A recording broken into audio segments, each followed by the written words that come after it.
Sirens wailed outside Seattle Presbyterian, but inside Trauma Room 3, silence was the heaviest sound. A single, unassuming woman in faded blue scrubs held a dying man's severed artery with a grip made of iron. Nobody knew her real name. By morning, a 4-star military detail would be kneeling at her feet. Seattle Presbyterian Hospital boasted one of the busiest, most unforgiving emergency rooms in the Pacific Northwest. It was a chaotic theater of trauma, illness, and exhaustion, a place where egos clashed as violently as the gurneys hitting the swinging double doors. In this high-stakes environment, visibility was currency. Doctors shouted orders to establish dominance, and nurses practically ran through the corridors to prove their dedication. Then there was Abigail Mitchell. Abigail was a ghost in plain sight. At 34, she possessed a quiet, unremarkable demeanor that allowed her to blend seamlessly into the beige walls of the hospital. Her ash blonde hair was perpetually pulled back into a severe, utilitarian knot, and her scrubs always looked a size too large, hiding any distinct features.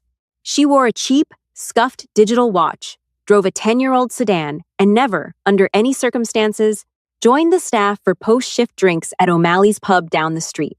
To the rest of the staff, she was just Abby, a competent, painfully quiet floor nurse who had transferred in 2 years ago with a perfectly sterile resume from a small clinic in the Midwest. Nobody paid much attention to her, least of all Dr. Arian Simmons. Fresh off a prestigious fellowship at Johns Hopkins, Dr. Simmons was a man whose arrogance entered the room a full 5 seconds before he did. He treated the nursing staff as his personal assistants, barking orders without looking up from his tablet. "Nurse Mitchell." Simmons snapped on a grueling Tuesday evening, his voice dripping with condescension. "I asked for a 14-gauge IV on the MVC patient in bed 4 or 5 minutes ago. If you can't handle the pace here, perhaps you should look into a nice, quiet pediatric clinic." Abigail didn't blink. She didn't flush with anger, nor did she apologize. She simply stood at the foot of bed 4, her expression perfectly placid. "The 14-gauge is already in, doctor. Left antecubital. 1 liter of lactated ringers is running wide open. I also sent the trauma panel, typed and crossed him for 4 units of O negative, and prepped a chest tube tray." Simmons frowned, stepping closer to inspect her work. The IV was taped down flawlessly, the line secured with a precision that bordered on mechanical. He opened his mouth to find a flaw, but there was none. "Well," he muttered, adjusting his stethoscope. "See that you maintain this efficiency. I want a chest x-ray stat. Already paged radiology." "They're wheeling the portable unit down the hall now," Abigail replied, her voice soft, devoid of any triumphant edge. From the nurse's station, Jessica Barnes, a seasoned charge nurse with sharp eyes and a cynical streak, watched the exchange with narrowed eyes.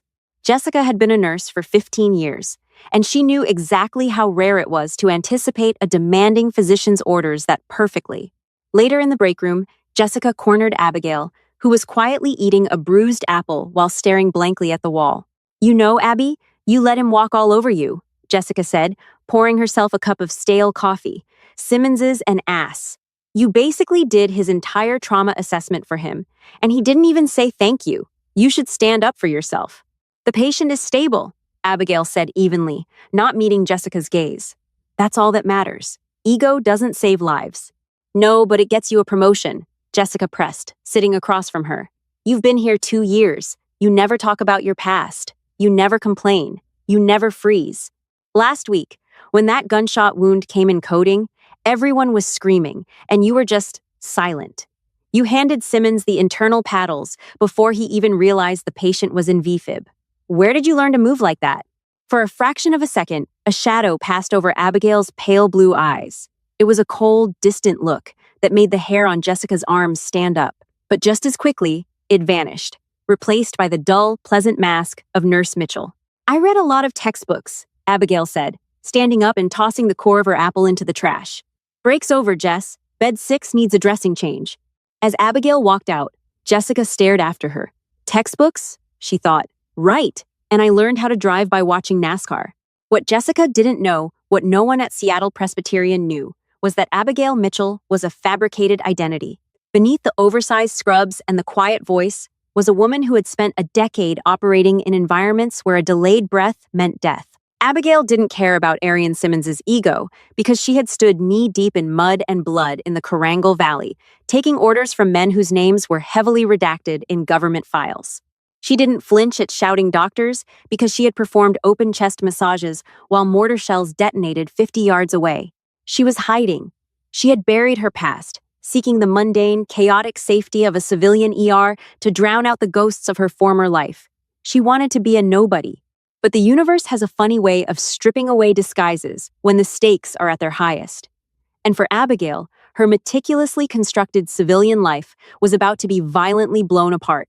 It happened at 2:14 a.m. on a Thursday, during the witching hour when the ER typically lulls into a tense, caffeinated quiet. A relentless rain battered the hospital windows, and the ambient noise was limited to the rhythmic beeping of cardiac monitors and the hum of the HVAC system. Suddenly, the red emergency phone at the main desk shrieked. It wasn't the standard incoming ambulance tone, it was the high-pitched, staccato blare reserved for mass casualty incidents or critical VIPs. Jessica grabbed the receiver, her face instantly drained of color. "Code Crimson!" she yelled, slamming the phone down. "Multiple vehicles, high-speed collision on I-90. We have incoming. VIP status. Military escort involved." Dr. Simmons, who had been dozing in a swivel chair, bolted upright. "Military escort? What does that mean?" "It means clear the trauma bays," Jessica shouted, already pulling on gowns and gloves. "They're 2 minutes out. Severe crush injuries, penetrating trauma. They're bypassing protocol and bringing him straight here, because we're the closest level 1. The ER erupted into organized frenzy. Abigail slipped out of the shadows, her face expressionless.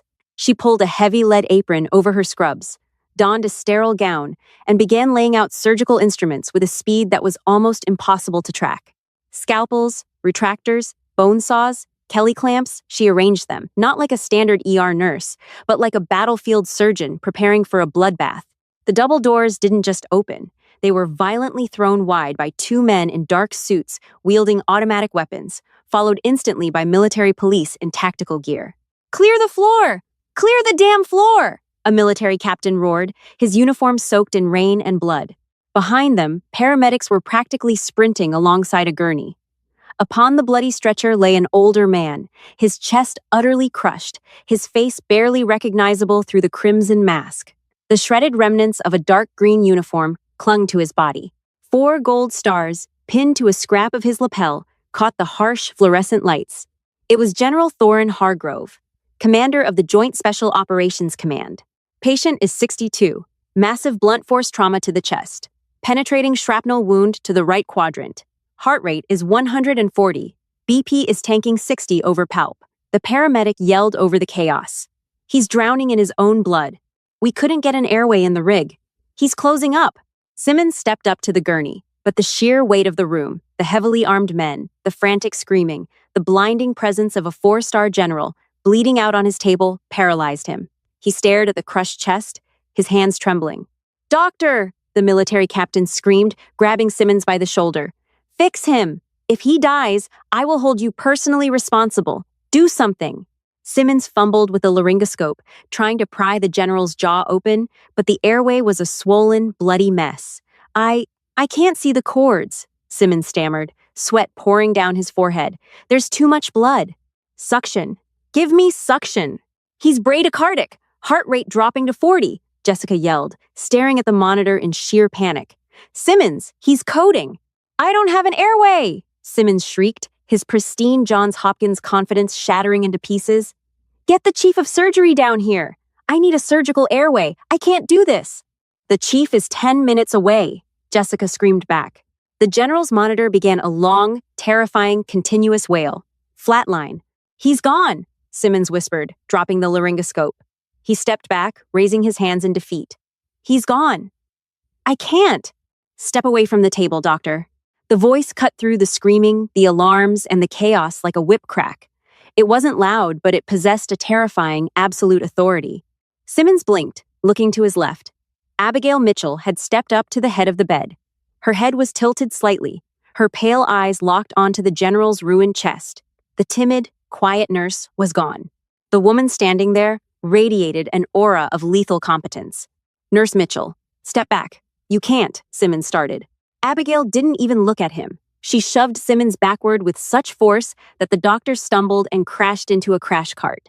"Barnes, push 1 milligram of EPI now," Abigail barked, her hands moving like lightning. She grabbed a Hazone Zero scalpel from the tray she had prepared.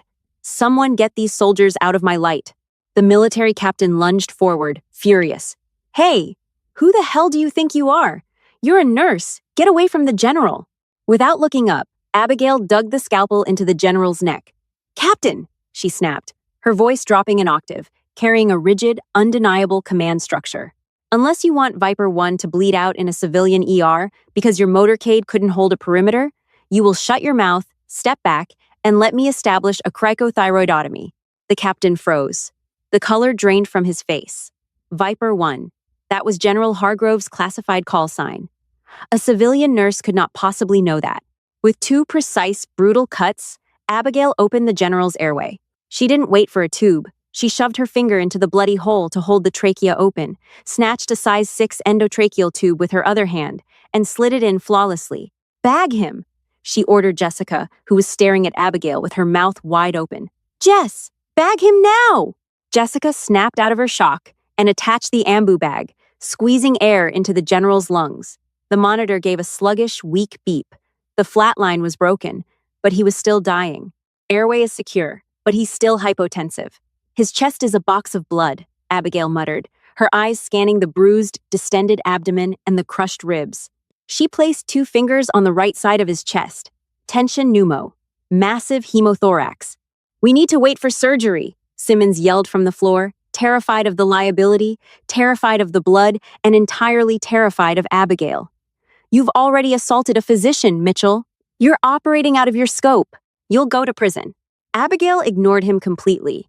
She looked at the blood pouring out of the general's right side. If they waited 10 minutes for a surgeon, Hargrove would be brain dead.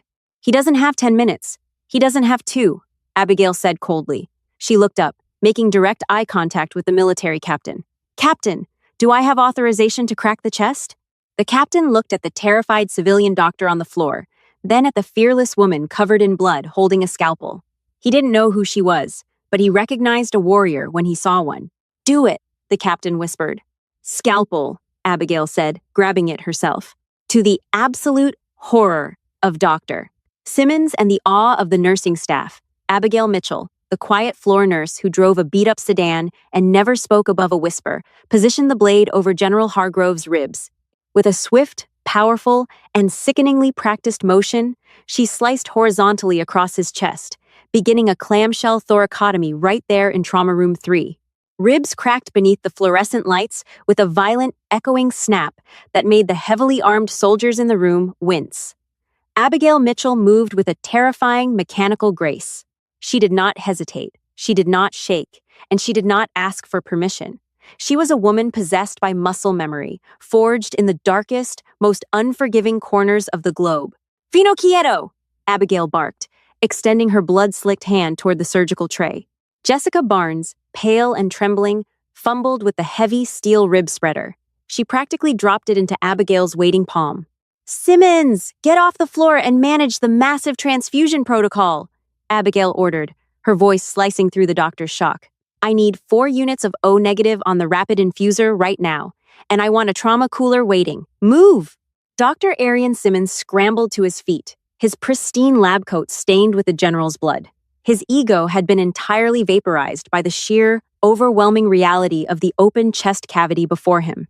He did as he was told, reduced to a glorified orderly by a nurse he had mocked just hours earlier. Abigail ratcheted the retractor open. The general's chest cavity was a horrific pool of crimson. To an untrained eye, it was a hopeless, fatal mess. To Abigail, it was a puzzle she had solved a dozen times under enemy fire. She plunged her bare hands directly into the chest cavity. "What are you doing?" the military captain gasped, stepping forward, his hand hovering over his sidearm in sheer panic. "His descending aorta is right here," Abigail said, her eyes locked on the cavity. Her fingers navigated blindly through the dark, slippery, pooling blood, finding the thick, muscular tube of the body's main artery. "I'm cross-clamping it. It shunts all remaining blood volume to his brain and heart. Clamp." Jessica handed her a long, curved DeBakey clamp. With a swift, brutal motion, Abigail crushed the aorta shut. Suddenly, the horrific fountain of blood from the right lung began to slow. The field cleared just enough for Abigail to see the shredded pulmonary vein. "I have the bleeder," she announced. Her voice was terrifyingly calm, a stark contrast to the absolute pandemonium in Trauma Room 3. "Give me a heavy silk tie." She whipped the silk around the torn vessel, tying it off with single-handed knots faster than the eye could track. But the monitor above them was still emitting a sluggish, terrifying tone. The general's heart, starved of oxygen and battered by the impact, was barely quivering in his chest. "He's in VFib," Jessica cried out. "Abby, we're losing him." "No, we are not," Abigail whispered fiercely. She reached into the chest and grasped the general's bare heart. It was a massive, failing muscle, but she squeezed it rhythmically, forcing it to pump. 1, 2, 3, squeeze. 1, 2, 3, squeeze. She performed internal cardiac massage with a steady, relentless cadence. "Charge the internal paddles to 20 joules," she commanded, not breaking her rhythm. Jessica grabbed the small, spoon-like internal defibrillator paddles and handed them over. Abigail placed them directly against the myocardium. Clear. The general's body jolted on the table. Abigail stared at the monitor. The erratic, chaotic scribble of ventricular fibrillation held for an agonizing second, and then, miraculously, a sharp, beautiful peak appeared. Then another. Beep, beep, beep. Sinus tachycardia, Jessica breathed, tears spilling over her mask. Heart rate is 110. Blood pressure is coming up. 80/50.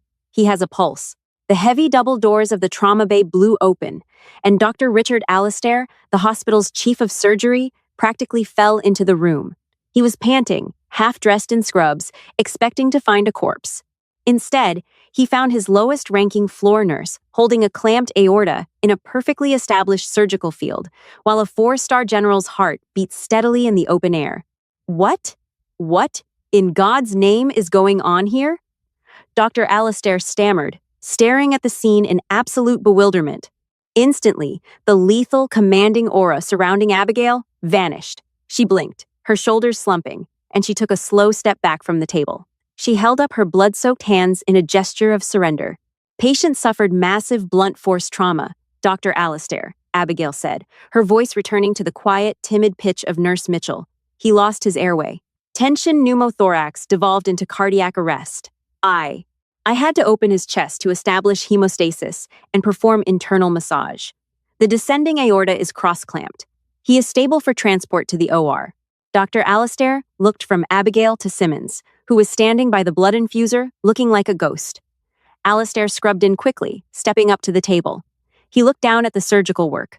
It wasn't just adequate, it was flawless. The ties were military-grade. The cricothyroidotomy was textbooks perfect. "Who did this?" Alastair asked quietly. "She did," the military captain said, pointing a trembling finger at Abigail. Abigail didn't wait for the ensuing interrogation. She stripped off her bloody gown, dropped it into the biohazard bin, and quietly slipped out the side door of the trauma bay while the surgical team swarmed the general. She walked down the empty, sterile hallway toward the locker room, her heart hammering against her ribs for the first time all night. She turned on the sink and scrubbed the blood from her arms, staring at her pale reflection in the mirror. "You exposed yourself," she thought, closing her eyes. "You cracked a VIP's chest in front of JSOC operators. They're going to run your face. They're going to know." She had exactly 10 minutes to disappear before the hospital went into complete military lockdown. By 6 a.m., Seattle Presbyterian Hospital was a fortress. Armored tactical vehicles blocked the ambulance bays, and heavily armed military police stood at every exit. General Thorin Hargrove had survived a grueling 6-hour surgery and was recovering in a highly secure wing of the ICU.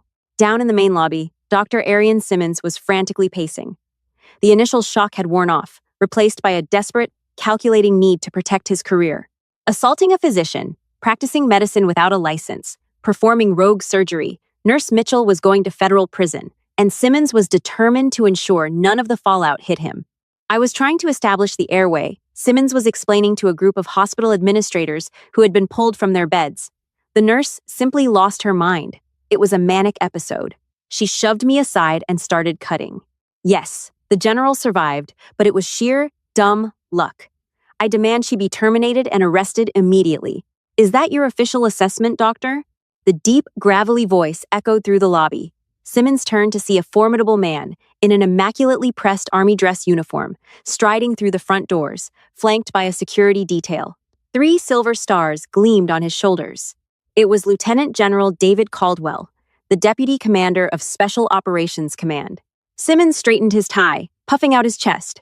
Yes, General, I am Dr. Arian Simmons. I was the attending physician in the trauma bay. The nurse in question— Quiet, Caldwell interrupted, not even looking at the doctor. He turned to the captain who had been in the trauma bay. Captain Reynolds, is this the man who froze? Reynolds stood rigidly at attention. Yes, sir. Dr. Simmons abandoned the patient. He panicked. The floor nurse took command.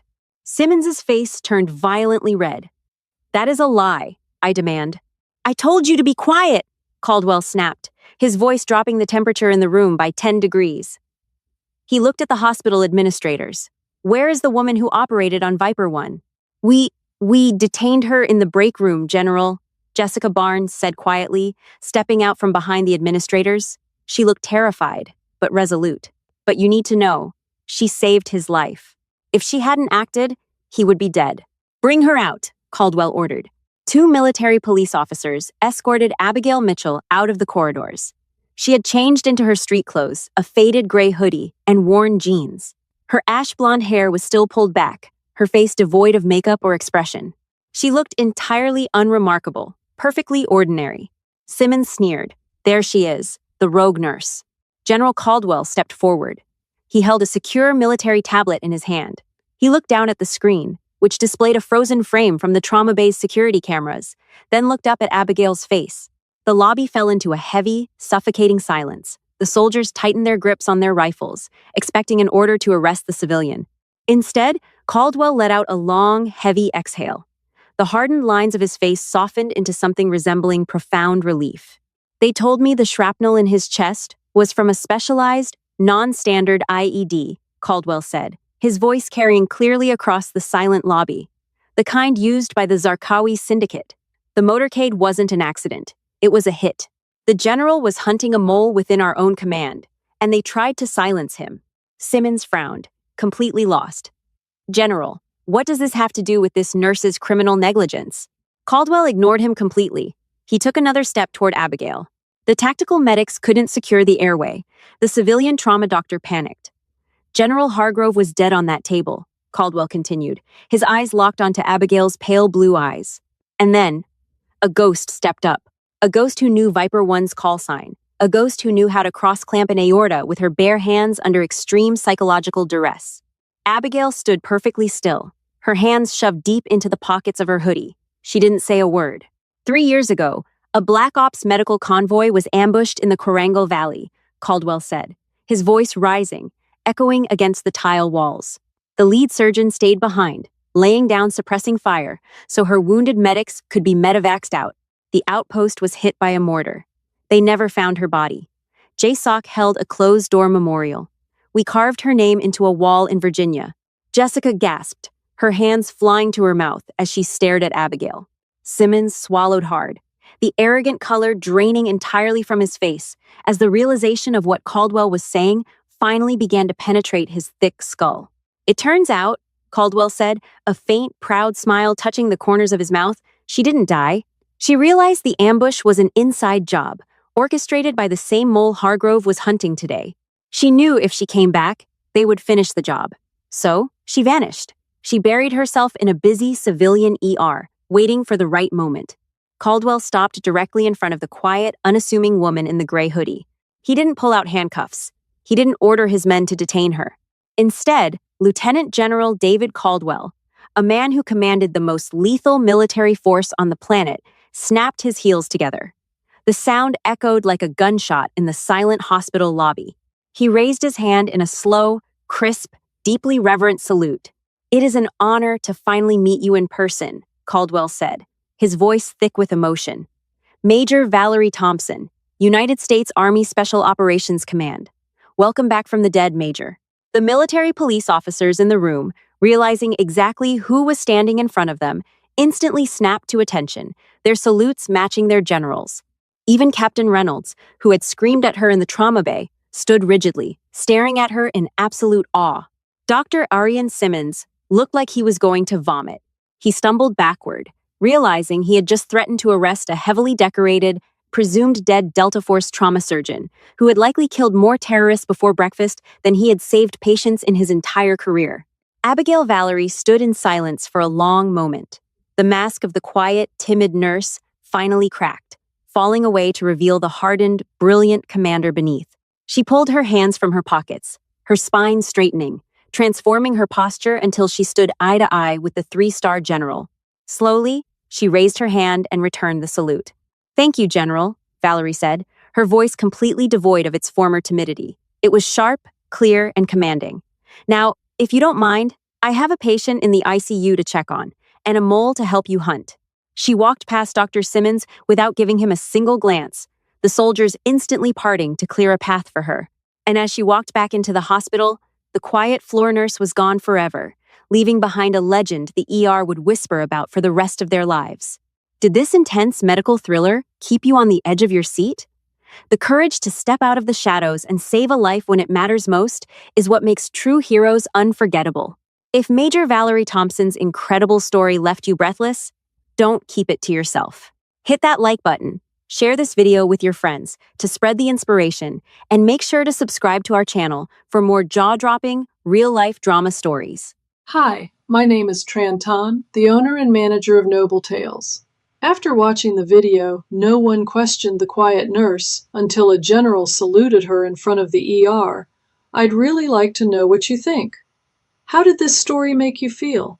What stayed with me most was the quiet sense of respect that unfolded as the story went on.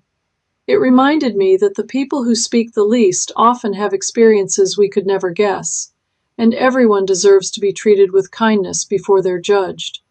What moment stood out to you the most?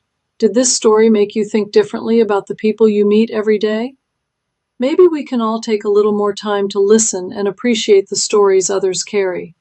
If this story meant something to you, I'd love to hear your thoughts in the comments, and feel free to like or subscribe if you'd enjoy more stories like this.